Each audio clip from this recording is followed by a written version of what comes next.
Small intestine के duodenum reason में बायोमैक्रोमोलिक्यूल्स के ब्रेकडाउन के बाद सिंपल सब्सटेंसेस जो फॉर्म्ड होते हैं, बताइए वो कहाँ एब्जॉर्ब्ड होते हैं।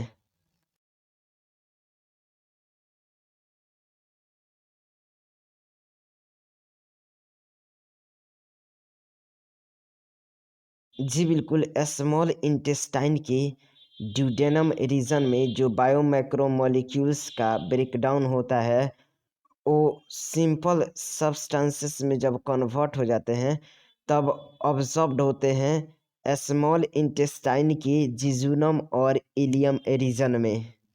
अब बताइए जो अनडाइजेस्टेड और अनएब्जॉर्ब्ड सब्सटेंसेस बचते हैं उनको कहाँ पास्ट कर दिया जाता है।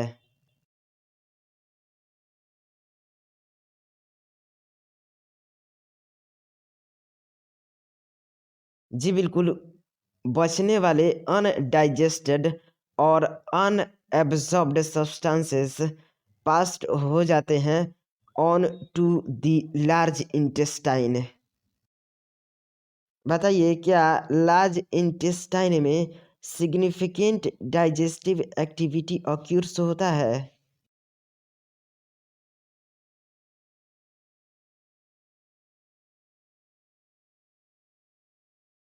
जी नहीं, लार्ज इंटेस्टाइन में कोई भी सिग्निफिकेंट डाइजेस्टिव एक्टिविटी ऑक्यूर्स नहीं होता है। चलिए तो बताइए फंक्शन क्या है लार्ज इंटेस्टाइन का।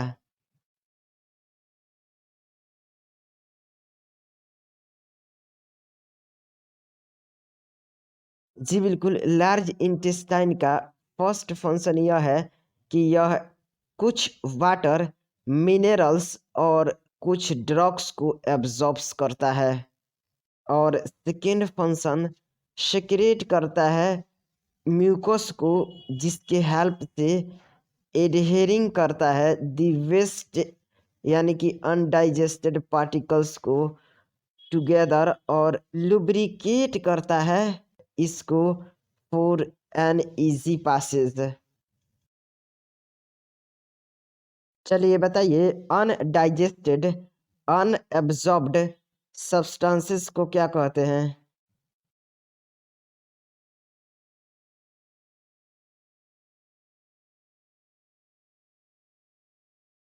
जी बिल्कुल, अनडाइजेस्टेड अनएब्जॉर्ब्ड सब्सटेंसेस को फीसेस कहते हैं। बताइए यह फीसेस कहाँ इंटर करता है और किसके थ्रू इंटर करता है।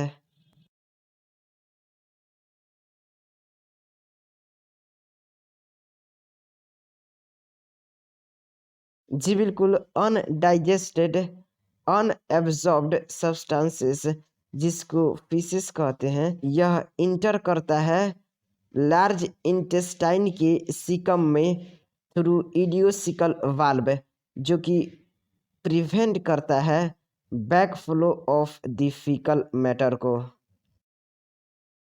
बताइए फीसेस किसके थ्रू इंटर्स करता है लार्ज इंटेस्टाइन के सीकम में और कौन प्रिवेंट करता है फीकल मैटर के बैकफ्लो को।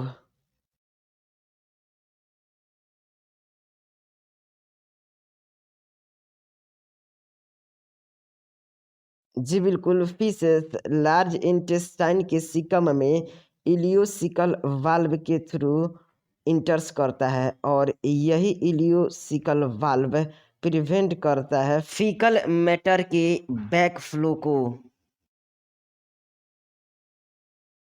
बताइए फीकल मैटर कहाँ टेम्पोरली स्टोर्ड होता है टिल डिफिकेशन।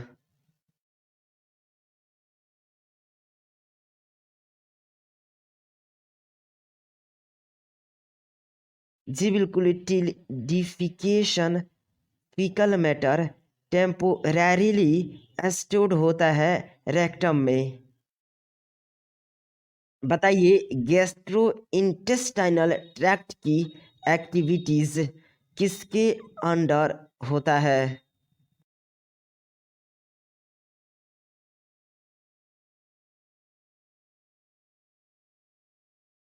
जी बिल्कुल, गैस्ट्रो इंटेस्टाइनल ट्रैक्ट की एक्टिविटीज अंडर न्यूरल और हार्मोनल कंट्रोल होता है, proper coordination of different part के लिए। बताइए, क्या साइट, स्मेल और presence of food in the oral cavity stimulate करता है द सेक्रेशन ऑफ सलाइवा को?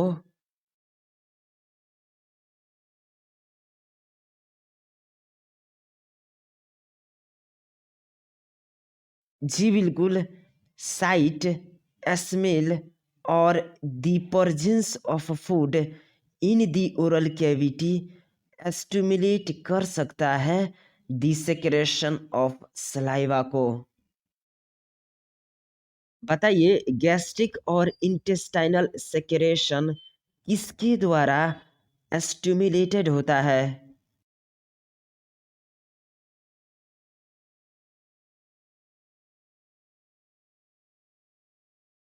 जी बिल्कुल, गैस्ट्रिक और इंटेस्टाइनल सेक्रेशंस स्टिमुलेटेड होता है बाय न्यूरल सिग्नल्स। बताइए, muscular activities of different part of the elementary canal, क्या यह भी ऑल्सो मोडरेटेड होता है by neural mechanism both local and through CNS?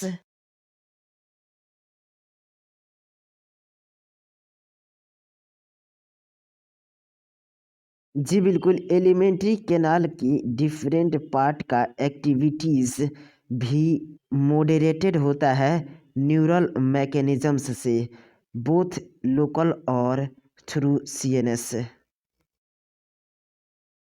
बताइए, डाइजेस्टिव जूस का सेक्रेशन का हार्मोनल कंट्रोल किसके द्वारा कैरिड आउट होता है?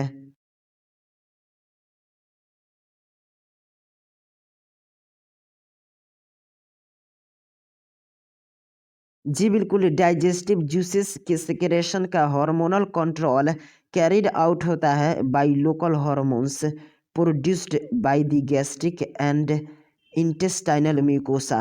यानी कि गैस्ट्रिक और इंटेस्टाइनल म्यूकोसा के द्वारा प्रोड्यूस्ड लोकल हार्मोन्स के द्वारा कैरिड आउट होता है। बताइए, एनिमल्स का एनर्जी रिक्वायरमेंट और फूड का एनर्जी कंटेंट किसके मेजर के टर्म में एक्सप्रेस्ड किया जाता है?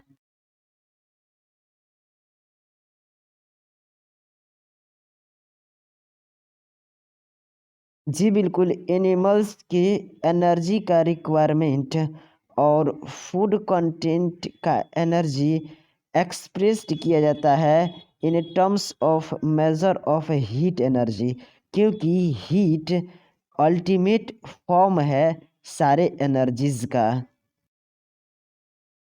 सारे एनर्जीज का अल्टीमेट फॉर्म हीट होता है और यह ऑफ्टन मेजर्ड होता है टू एज कैलोरी और जूल।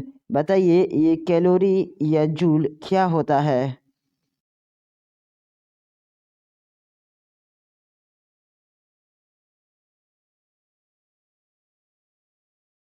जी बिल्कुल, कैलोरी या joule amount of heat energy है जो कि रिक्वायर्ड होता है to raise the temperature of 1 gram of water by 1 degree Celsius.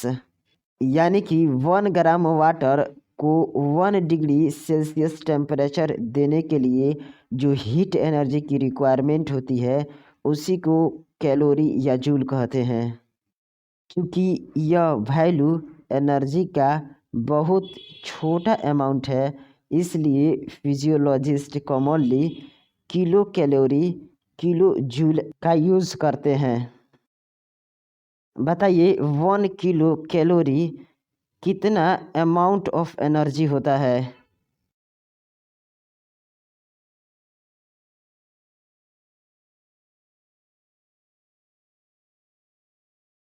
जी बिल्कुल, वह अमाउंट ऑफ एनर्जी जो कि 1 kg ऑफ वाटर को 1 डिग्री सेल्सियस टेम्परेचर दे दे, उसी को 1 किलो कैलोरी कहा जाता है। न्यूट्रिशनलिस्ट ट्रेडिशनली किलो कैलोरी को कैसे रेफर करते हैं?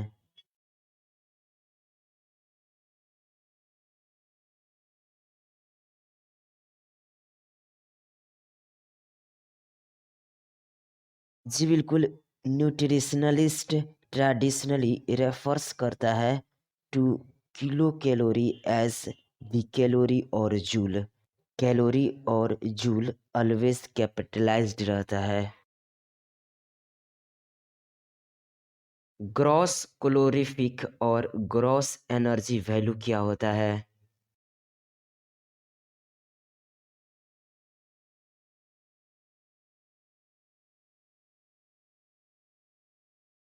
जी बिल्कुल, 1 ग्राम फूड के कंप्लीट कॉम्बुशन से इन ए बॉम्ब कैलोरीमीटर जो अमाउंट ऑफ हीट लिबरेटेड होता है वह इसका ग्रॉस कैलोरीफिक और ग्रॉस एनर्जी वैल्यू होता है।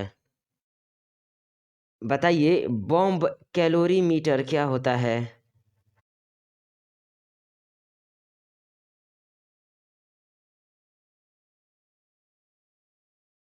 जी बिल्कुल, बॉम्ब कैलोरीमीटर एक क्लोज्ड मेटल चैम्बर होता है जो कि ऑक्सीजन से फिल्ड होता है। Actual amount of energy combustion of 1 gram of food, यह फिजियोलॉजिकल वैल्यू ऑफ फूड होता है। Are you agree with this?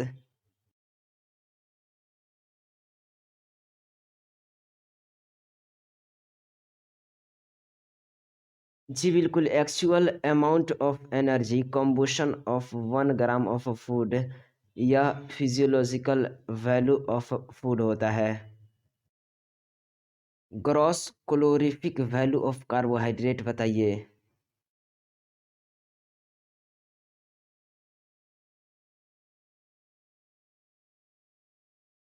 जी बिल्कुल, gross calorific value of carbohydrate 4.1 kilo calorie पर ग्राम होता है।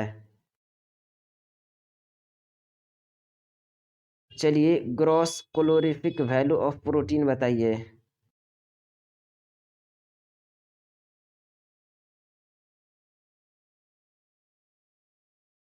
जी बिल्कुल, gross calorific value of protein 5.65 kilo calorie पर ग्राम होता है। चलिए gross calorific value of fat बताइए।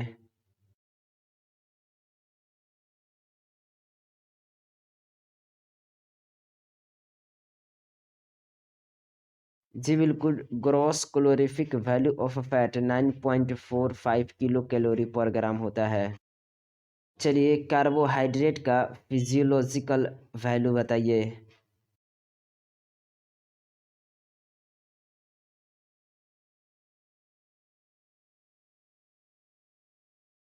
जी बिल्कुल, कार्बोहाइड्रेट का फिजियोलॉजिकल वैल्यू 4 किलो कैलोरी पर ग्राम होता है। प्रोटीन का फिजियोलॉजिकल वैल्यू बताइए।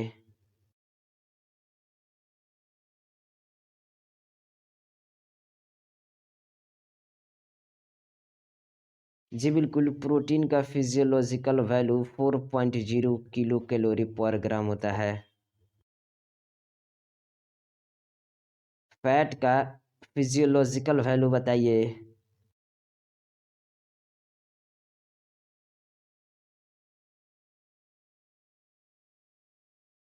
जी बिल्कुल, फैट का फिजियोलॉजिकल वैल्यू 9 किलो कैलोरी पर ग्राम होता है। रिवाइज कीजिए 16.3 एब्जॉर्प्शन ऑफ डाइजेस्टेड प्रोडक्ट्स को। बताइए एब्जॉर्प्शन क्या होता है?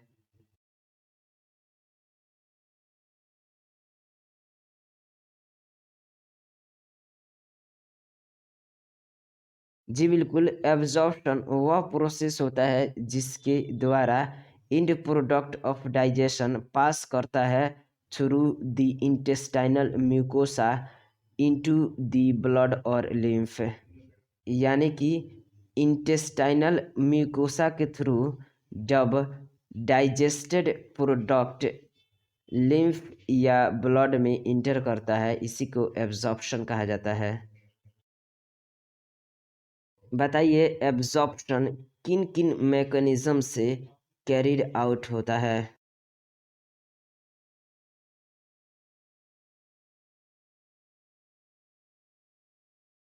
जी बिल्कुल, एब्जॉर्प्शन पैसिव, एक्टिव और फैसिलिटेटेड ट्रांसपोर्ट मैकेनिज्म से कैरिड आउट होता है।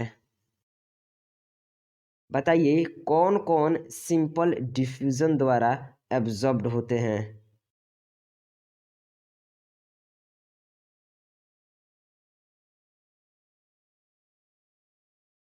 जी बिल्कुल, स्मॉल अमाउंट में मोनोसेकेराइड जैसे कि ग्लूकोज, एमाइनो एसिड्स और कुछ इलेक्ट्रोलाइट्स जैसे कि chloride ion generally simple diffusion द्वारा एब्जॉर्ब्ड होते हैं।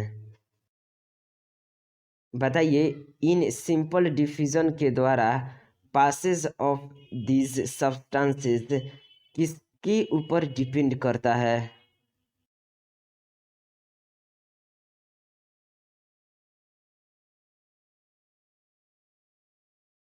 जी बिल्कुल, passage of these substances into the blood depends करता है अपॉन द कंसंट्रेशन ग्रेडियंट। क्या कुछ सब्सटेंसेस जैसे कि ग्लूकोज और एमाइनो एसिड्स अब्जॉर्ब्ड होते हैं with the help of carrier proteins? यदि हाँ, तो इस मैकेनिज्म को क्या कहा जाता है?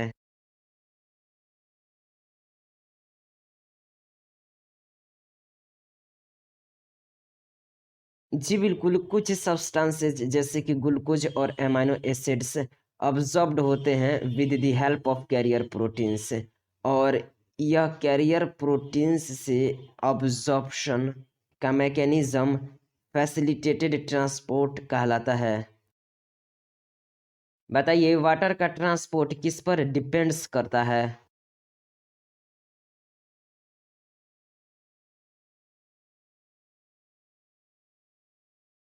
जी बिल्कुल, वाटर का ट्रांसपोर्ट डिपेंड्स करता है अपॉन द ऑस्मोटिक ग्रेडियंट। बताइए कौन सा ट्रांसपोर्ट ऑक्यूस होता है अगेंस्ट द कंसंट्रेशन ग्रेडियंट और उसको रिक्वायर्स होती है एनर्जी की।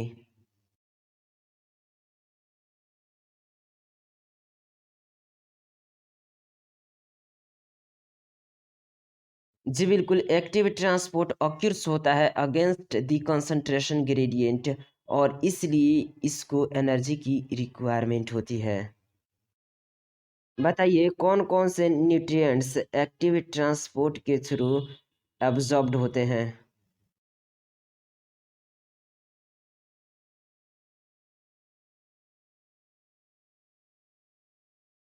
जी बिल्कुल, वेरियस न्यूट्रिएंट्स जैसे कि amino acids, monosaccharides like glucose, electrolytes like sodium plus absorbed होते हैं ब्लड में बाई एक्टिव ट्रांसपोर्ट।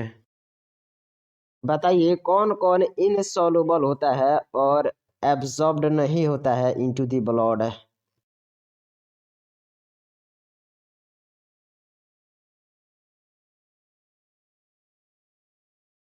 जी बिल्कुल, फैटी एसिड्स और ग्लिसरॉल, चूंकि यह इनसॉल्युबल होता है इसलिए यह एब्जॉर्ब्ड नहीं होता है ब्लड में। बताइए फैट्स पहले किस में इनकॉर्पोरेटेड होते हैं और मूव करते हैं इंटेस्टाइनल म्यूकोसा में।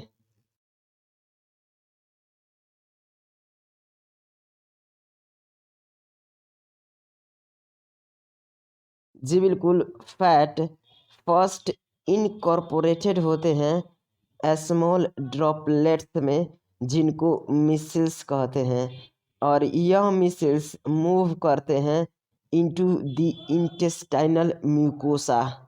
अब बताइए यह मिसल्स किस में रिफॉर्म्ड होते हैं।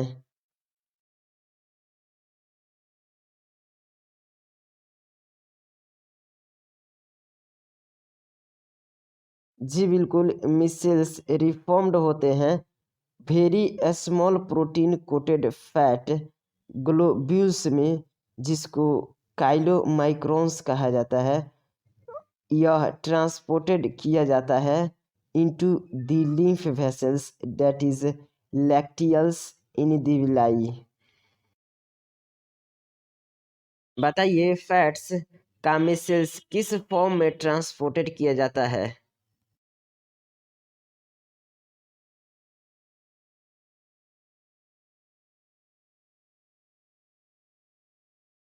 जी बिल्कुल, फैट्स का मिसेल्स काइलोमाइक्रोन्स के फॉर्म में ट्रांसपोर्टेड किया जाता है लिम्फ वेसल्स यानी कि लैक्टियल्स इन दी विलाई में। बताइए काइलोमाइक्रोन्स क्या होते हैं?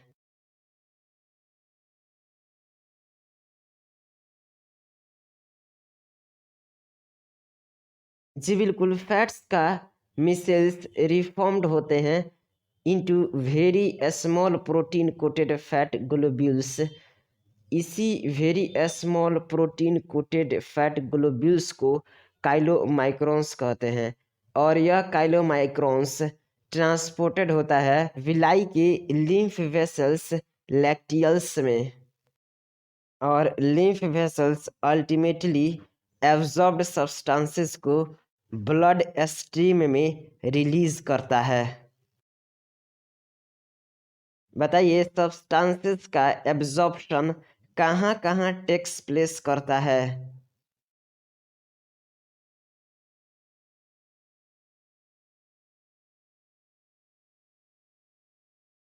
जी बिल्कुल, सब्सटेंसेस का एब्जॉर्प्शन टेक्स प्लेस करता है different part of the elementary canal में, जैसे कि माउथ, एस्टोमक, स्मॉल इंटेस्टाइन और लार्ज इंटेस्टाइन।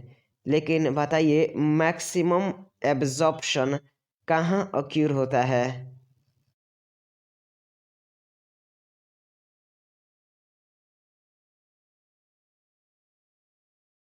जी बिल्कुल, सब्सटेंसेस का एब्जॉर्प्शन टेक्स प्लेस करता है एलिमेंट्री कैनाल के डिफरेंट पार्ट में, जैसे कि माउथ, स्टोमक, स्मॉल इंटेस्टाइन और लार्ज इंटेस्टाइन। लेकिन मैक्सिमम एब्जॉर्प्शन स्मॉल इंटेस्टाइन में ऑक्यूर होता है। बताइए माउथ में क्या क्या एब्जॉर्ब्ड होता है?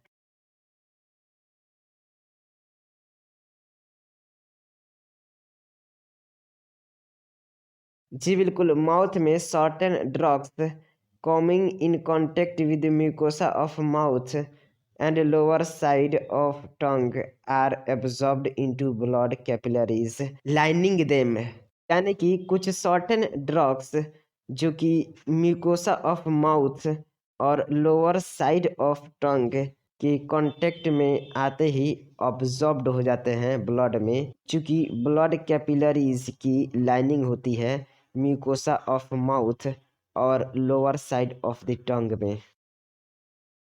बताइए स्टोमक में किसका किसका एब्जॉर्प्शन होता है?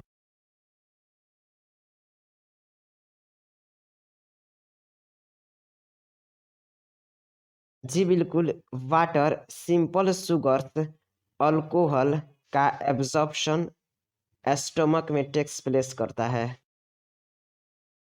चलिए न्यूट्रिएंट के एब्जॉर्प्शन के लिए प्रिंसिपल ऑर्गन कौन है?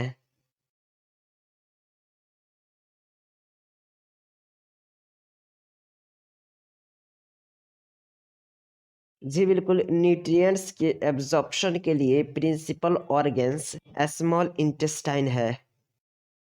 बताइए डाइजेशन कहाँ कंप्लीट होता है और फाइनल प्रोडक्ट ऑफ डाइजेशन, जैसे कि glucose, fructose, fatty acid, glycerol, amino acid, कहाँ एब्जॉर्ब होते हैं?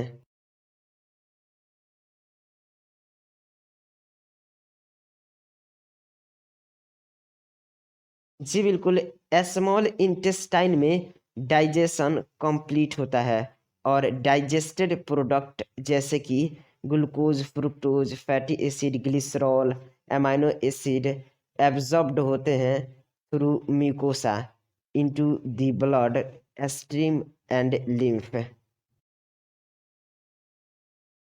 बताइए लार्ज इंटेस्टाइन में क्या क्या एब्जॉर्ब होता है?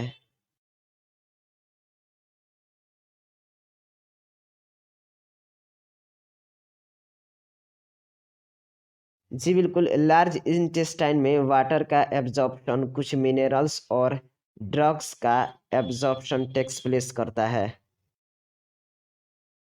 बताइए एसिमिलेशन किसको कहते हैं?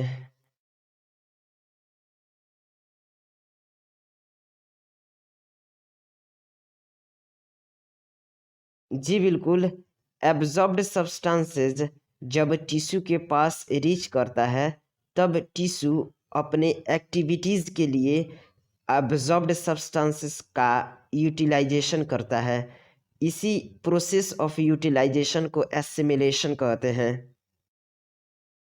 डाइजेस्टेड वेस्टेज सॉलिडिफाइड होता है इनटू कोहेरेंट पीसेस रेक्टम के अंदर और इनिशिएट करता है एक न्यूरल रिफ्लेक्स जो कॉज करता है एन अर्ज और desire for its removal. Are you agree with this?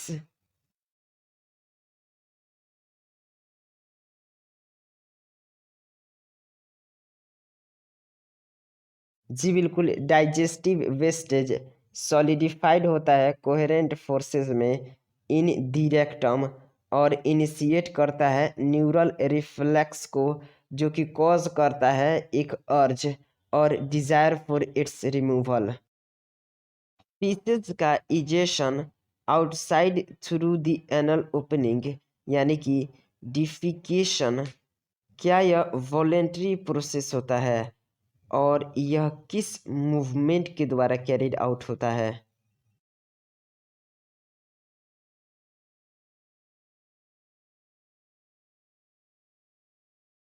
जी बिल्कुल, फीसेस का egestion to the outside through the anal opening यानी कि डिफिसिकेशन एक वॉलेंट्री प्रोसेस होता है जो कि कैरिड आउट होता है एक मास पेरिस्टाल्टिक मूवमेंट से। चलिए रिवाइज कीजिए 16.4 डिसऑर्डर्स ऑफ डाइजेस्टिव सिस्टम को। इंटेस्टाइनल ट्रैक्ट का most common ailment due to bacterial और वायरल इन्फेक्शंस बताइए।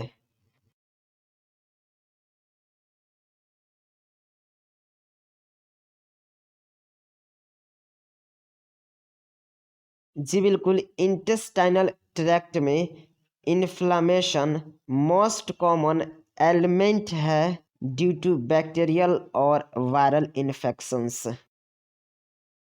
बताइए इन्फेक्शंस और किन किन के वजह से कॉज्ड होता है?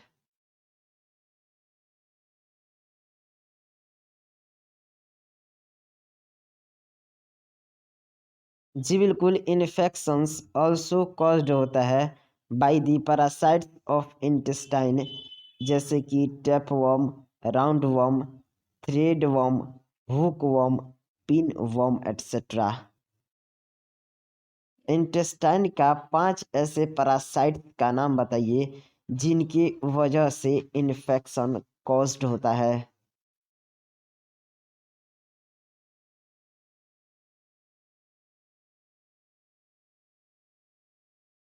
जी बिल्कुल, इंटेस्टाइन के 5 ऐसे इन्फेक्शन करने वाले parasites tapeworm, roundworm, threadworm, hookworm और पिनवर्म हुए।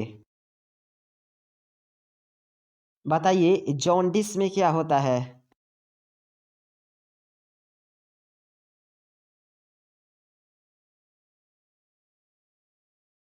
जी बिल्कुल, जॉन्डिस में लीवर अफेक्टेड होता है, स्किन और आइज येलो हो जाते हैं due to deposit of bile pigments. बताइए वोमिटिंग क्या होता है?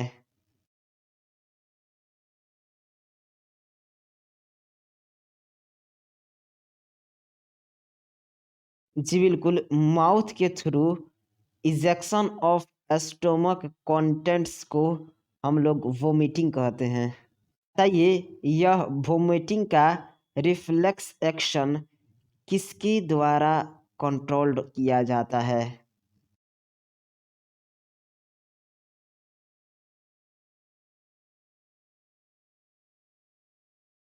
जी बिल्कुल, वोमिटिंग का रिफ्लेक्स एक्शन कंट्रोल किया जाता है by the vomit centre in the medulla. क्या फीलिंग ऑफ नोजिया प्रोसीड्स करता है वोमिटिंग को?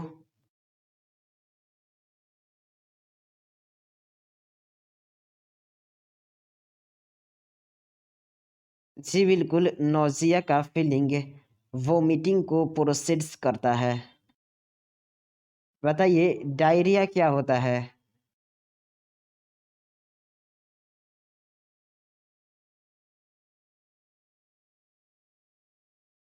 जी बिल्कुल, बोवेल मूवमेंट का एबनॉर्मल फ्रीक्वेंसी और फीकल डिस्चार्ज का इंक्रीज्ड लिक्विडिटी को डायरिया कहा जाता है।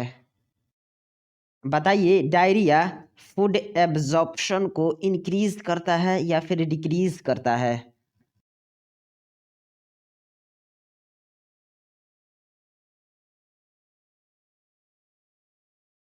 जी बिल्कुल, डायरिया फूड एब्जॉर्प्शन को रिड्यूसेस कर देता है। कॉन्स्टिपेशन क्या है?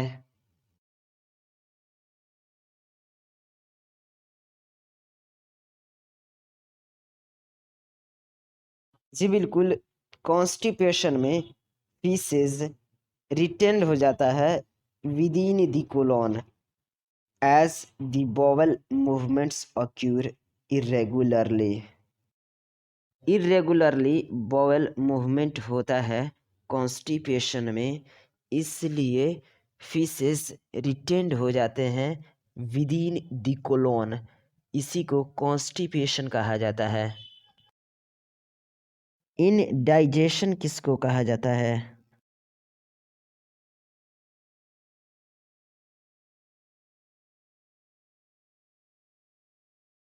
जी बिल्कुल, जब फूड प्रॉपरली डाइजेस्टेड नहीं होता है और लीड करता है ए फीलिंग ऑफ फुलनेस को, तब इस कंडीशन को इनडाइजेशन कहा जा सकता है।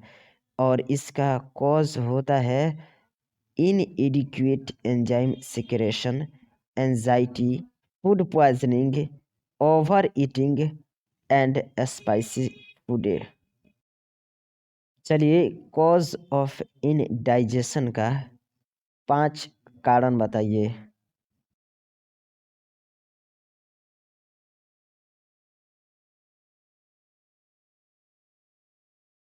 जी बिल्कुल, inadequate enzyme secretion, anxiety, food poisoning, over eating और spicy food cause of indigestion होता है।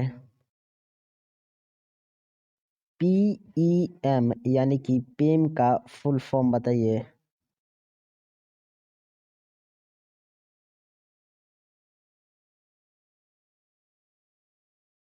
जी बिल्कुल, पेम यानी कि protein energy mall nutrition, dietary deficiency of protein और टोटल फूड कैलोरीज। यह वाइड स्प्रेड है बहुत सारे अंडर डेवलप्ड कंट्रीज में। कुछ एग्जांपल्स बताइए इनका, या फिर 5 एग्जांपल्स ही बता दीजिए एनसीईआरटी का।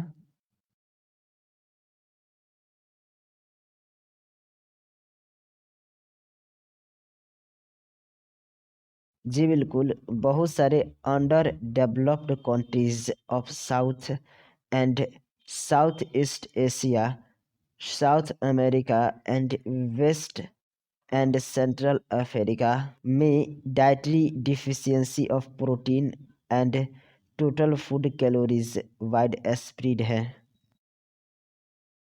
बताइए, प्रोटीन एनर्जी माल न्यूट्रिशन यानी कि पीईएम, क्या यह लार्ज सेक्शन ऑफ पॉपुलेशन को during drought, famine and political turmoil में अफेक्ट कर सकता है?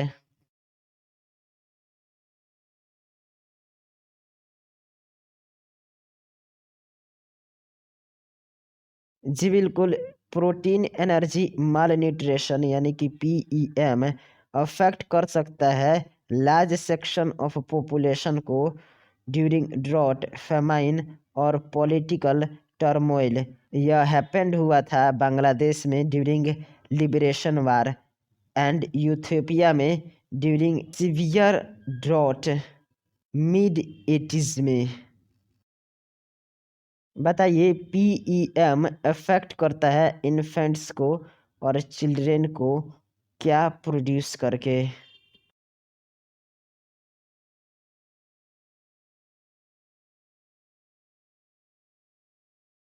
जी बिल्कुल, पीईएम अफेक्ट करता है इन्फेंट्स को और चिल्ड्रेंस को टू प्रोड्यूस म्यूरासमस एंड क्वाशियोरकर। बताइए मरासमस कब प्रोड्यूस्ड होता है।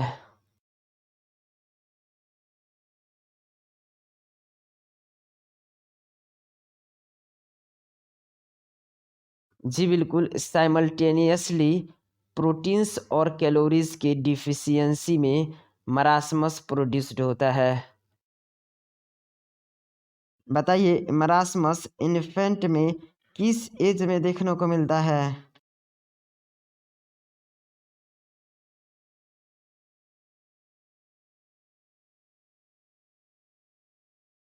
जी बिल्कुल, मरासमस फाउंड होता है इन्फेंट में less than 1 year in age यदि मदर्स मिल्क को रिप्लेस्ड कर दिया जाए too early by other food जो कि पुअर हो in both proteins and caloric value में। यह ऑफ्टन हैपन होता है यदि मदर सेकेंड प्रेगनेंसी में हो जाए और ओल्डर इन्फेंट स्टिल यंग हो।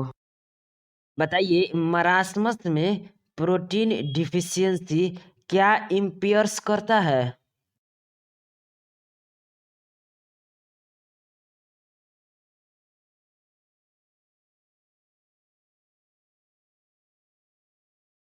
जी बिल्कुल, मरासमस में प्रोटीन डिफिशियंसी इम्पेयर्स करता है ग्रोथ और replacement of tissue proteins. Extreme emaciation of the body and thinning of limbs result करता है the skin become dry thin and wrinkled. यानी कि बहुत अधिक दुर्बलता ऑफ बॉडी होता है और पतला हो जाता है लिम्स जिसके रिजल्ट से स्किन ड्राई हो जाता है थिन हो जाता है और रिंकल्ड हो जाता है। ग्रोथ रेट और बॉडी वेट डिक्लाइंस करता है कंसाइडरेबली। इवन ग्रोथ और डेवलपमेंट ऑफ ब्रेन और मेंटल फैकल्टीज भी इम्पेयर्ड होता है। बताइए क्वाशियोरकर क्या होता है।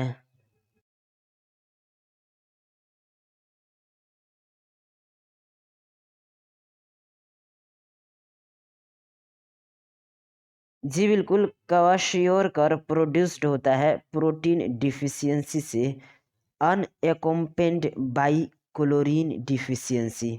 यह रिजल्ट होता है from the replacement of mother's milk को by a high calorie low protein diet in a child more than 1 year in as.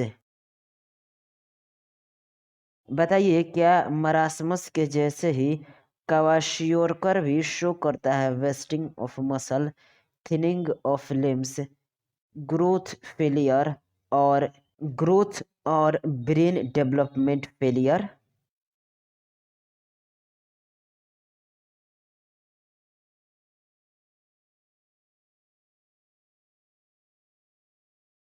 जी बिल्कुल, मरासमस के जैसे ही क्वाशियोरकर शो करता है wasting of muscle thinning of limbs को failure of growth and brain development को। बताइए मरासमस और क्वाशियोरकर में क्या डिफरेंस है।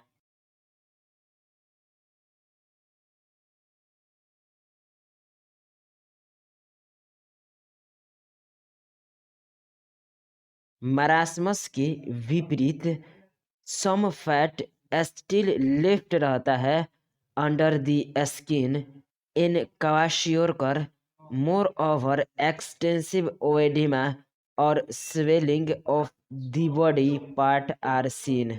यानी कि मरासमस के विपरीत क्वाशियोरकर में त्वचा के नीचे कुछ फैट अभी भी बचा रहता है। इसके अलावा व्यापक एक्सटेंसिव ओएडिमा और स्वेलिंग बॉडी पार्ट्स में देखने को मिलता है। चलिए रिवाइज कीजिए समरी को। बताइए डाइजेस्टिव सिस्टम ऑफ ह्यूमंस किससे कंसिस्ट रहता है?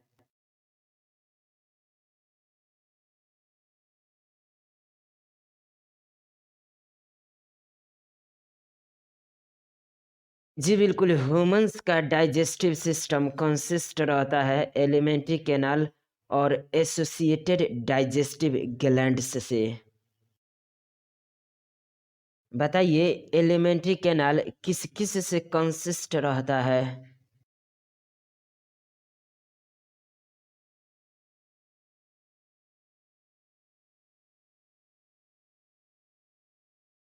जी बिल्कुल, एलिमेंट्री कैनाल कंसिस्ट होता है माउथ से buccal cavity, pharynx, oesophagus, stomach, small intestine, large intestine, rectum और एनस से फॉर्म्ड रहता है या फिर कंसिस्ट रहता है। बताइए एसेसरी डाइजेस्टिव ग्लैंड्स में कौन कौन इंक्लूड है?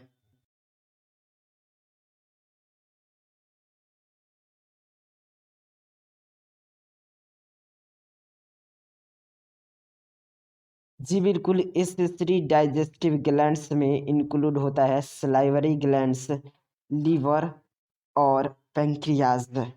एसेसरी डाइजेस्टिव ग्लैंड्स में इंक्लूड होता है salivary glands, liver with gall bladder और पैंक्रियाज। माउथ में टीथ मैस्टिकेट्स करता है फूड को और टंग टेस्ट करता है फूड को और मैनिपुलेट्स करता है इसको for proper mastication by mixing with the saliva. Are you agree with this?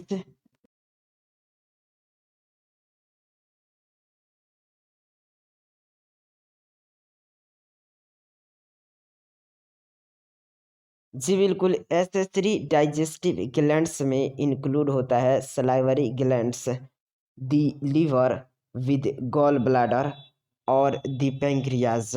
Mouth के अंदर टीथ मैस्टिकेट करता है फूड को और टंग टेस्ट करता है फूड को और मैनिपुलेट्स करता है इसको for proper mastication by mixing with saliva.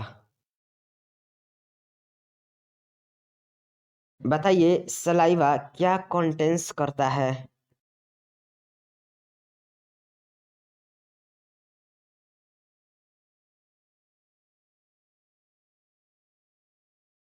जी बिल्कुल, सलाइवा कंटेंस करता है starch digestive enzyme salivary amylase जो कि डाइजेस्ट करता है स्टार्च को और कन्वर्ट करता है इसको इनटू माल्टोज जो कि एक डाइसेक्राइड है, यानी कि माल्टोज एक डाइसेक्राइड है। बताइए फूड जो कि पासेस होता है फेरिंग्स में वह ओसोफेगस में किस फॉर्म में इंटर करता है?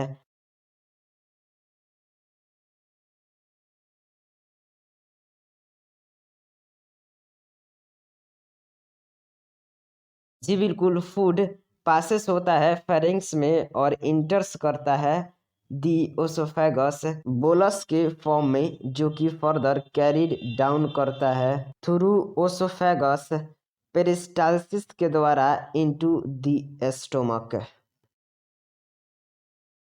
बताइए एस्टोमक में मेनली किसका डाइजेशन टेक्स प्लेस करता है और एस्टोमक में किस किस का एब्जॉर्प्शन टेक्स प्लेस होता है?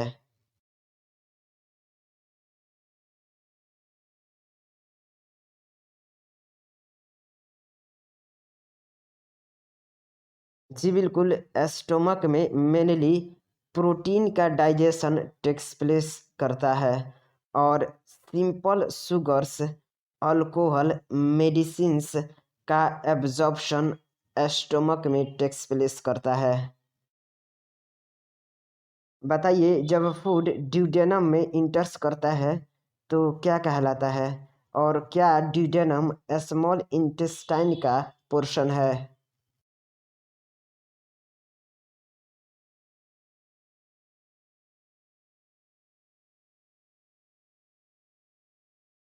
जी बिल्कुल, जब फूड ड्यूडेनम पोर्शन में ऑफ स्मॉल इंटेस्टाइन का इंटर करता है तब इसको काइम कहते हैं और स्मॉल इंटेस्टाइन का ही पोर्शन ड्यूडेनम है। बताइए, स्मॉल इंटेस्टाइन के पोर्शन ड्यूडेनम किस किस के वजह से कार्य करता है?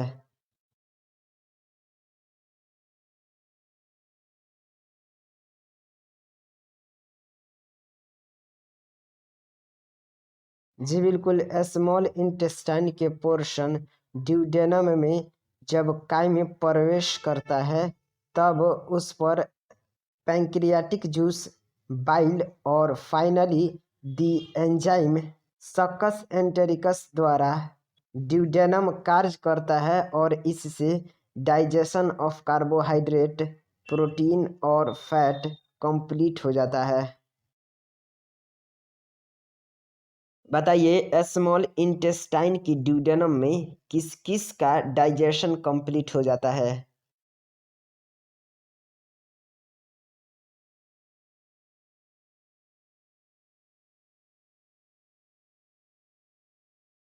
जी बिल्कुल, major food component carbohydrate, proteins और फैट का डाइजेशन स्मॉल इंटेस्टाइन के ड्यूडेनम पोर्शन में कंप्लीट हो जाता है। डाइजेशन के कंप्लीट होने के बाद फूड कहाँ इंटर करता है स्मॉल इंटेस्टाइन में?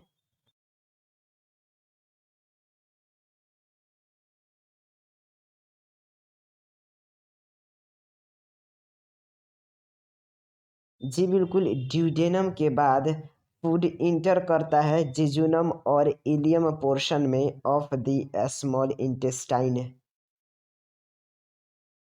बताइए, कार्बोहाइड्रेट डाइजेस्टेड होकर किस में कन्वर्ट होता है?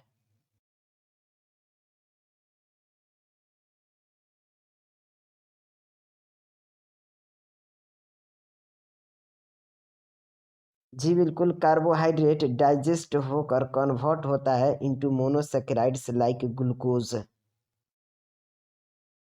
बताइए, प्रोटीन्स का फाइनली ब्रेकडाउन किस में होता है?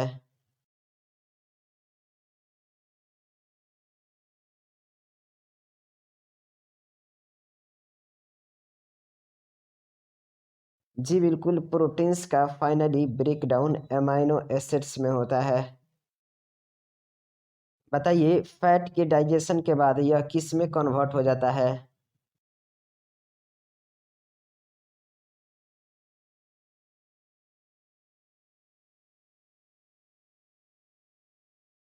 जी बिल्कुल, फैट के डाइजेशन के बाद यह फैटी एसिड और ग्लिसरॉल में कन्वर्ट हो जाता है।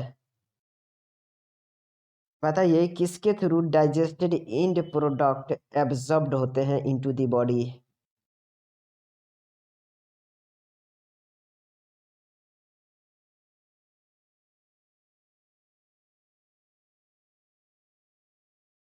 जी बिल्कुल, डाइजेस्टेड एंड प्रोडक्ट एब्जॉर्ब्ड होता है बॉडी में through epithelial lining of the intestinal villi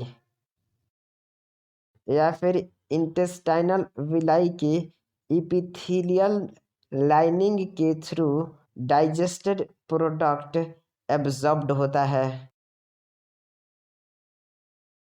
बताइए, अनडाइजेस्टेड फूड यानी कि फिशेज कहाँ इंटर करता है लार्ज इंटेस्टाइन में और किसकी थ्रू इंटर करता है?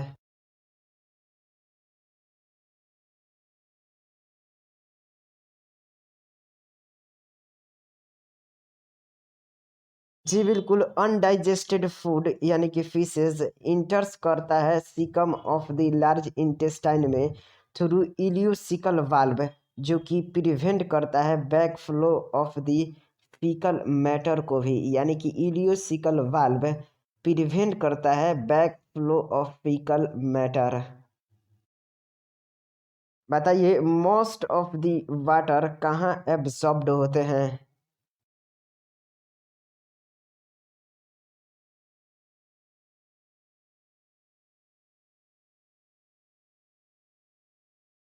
जी बिल्कुल, most of the water absorbed होते हैं लार्ज इंटेस्टाइन में।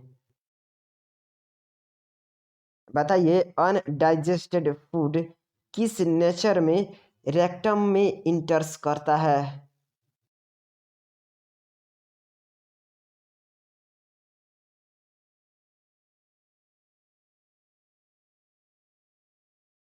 जी बिल्कुल, undigested food semi solid nature में रेक्टम में इंटर्स करता है और बाद में एनल कैनाल और फाइनली इजेस्टेड आउट हो जाता है through the anus. Thank you so much guys. यदि आपको यह डिस्कशन पसंद आया है तो please like share and subscribe the NEET की चैनल।